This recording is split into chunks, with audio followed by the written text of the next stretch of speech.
Hey guys, what's happening? Find your latitude and longitude with Google Maps, the guide to checking your coordinates on app. So, to find coordinates in the Google Maps app, tap and hold any spot on the map. Okay, so let's say this location, all right? And then swipe up, okay? In the bottom panel to see the latitude and longitude listed below the address. So I'm gonna hit it right here. It says nearby address, Al Kirwan, Al Jubaila, Saudi Arabia. I'm gonna hit the arrow next to it to see more details.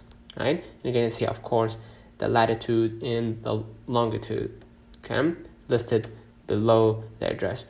Or tab, the pin essentially to reveal them on the search bar. Okay, so if I hold again and hit the search bar at the top, you can see right here dropped pin.